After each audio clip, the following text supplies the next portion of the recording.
Vamos a conocer 5 casos de personas que sobrevivieron milagrosamente a situaciones extremas. Esta es la parte 1.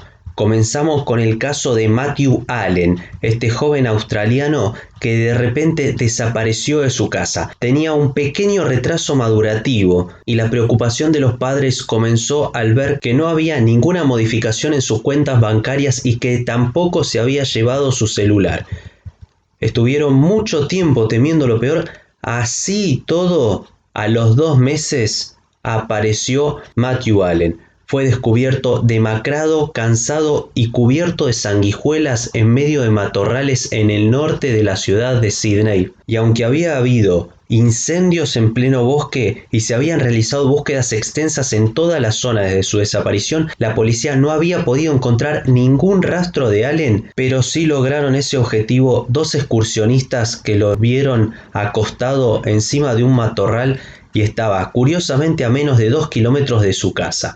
Tenía picaduras de todo tipo de insectos, además de las mencionadas sanguijuelas. Como consecuencia quedó, además de exhausto, parcialmente ciego y sufriendo una gangrena en las piernas y los pies. Había perdido casi el 50% de su peso.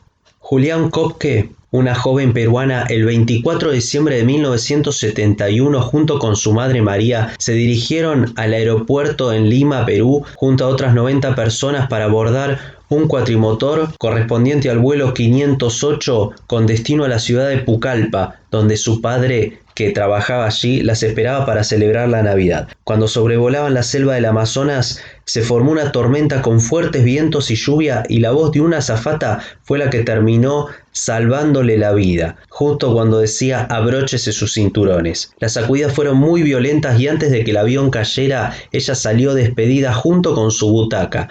Cayó encima de la vegetación y las ramas de los árboles amortiguaron el impacto hasta el suelo.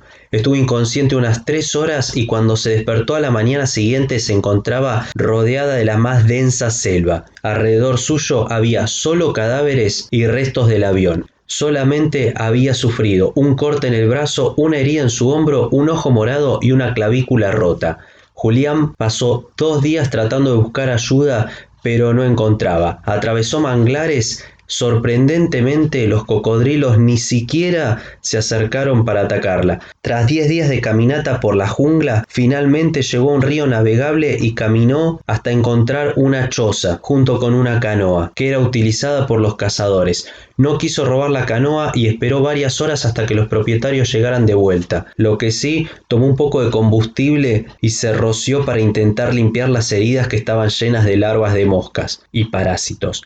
A la mañana siguiente, los cazadores que eventualmente transitaban por dicho lugar la encontraron en el refugio, la llevaron hasta su aldea, donde le dieron comida, le curaron las heridas más graves y después de que remaran 10 horas de viaje hasta Tornavista, se pudieron tomar el avión hasta Pucallpa para ser internada en el hospital. Allí finalmente se reunió con su padre. Las indicaciones que dio Julián a la policía permitieron localizar los restos del avión y se encontró otra noticia, que ella no había sido la única superviviente. Otras 13 personas habían sobrevivido. Pero si bien habían podido vencer al avión, no pudieron vencer a la selva y fallecieron en diversas circunstancias. Hoy Julián vive en Alemania, se recibió de zoóloga y trabaja como bibliotecaria. El tercer caso es el de Anna Wagenholm, que pasó 80 minutos en el agua helada. Se encontraba esquiando en una montaña empinada cuando perdió el control y cayó en una corriente de agua congelada cerca de una cascada. La cabeza y el cuerpo estaban debajo de una gruesa capa de hielo, mientras que sus piernas y esquí todavía estaban afuera. La temperatura alcanzó menos 13 grados centígrados, que fue la más baja registrada jamás en un ser humano. La operación de rescate tomó 1 hora y 20 minutos y luego fue llevada al hospital. Durante 3 horas se realizaron ejercicios de reanimación y su corazón comenzó a latir de nuevo. Los médicos piensan que el motivo por el cual la chica sobrevivió fue porque su cuerpo entró en un estado de hibernación. El caso número 4 es directamente horrible, el de Coolidge Winsett, el pobre hombre jubilado de Virginia de 75 años que es dueño de una casa muy precaria con servicios públicos externos, o sea, el baño está fuera de la casa.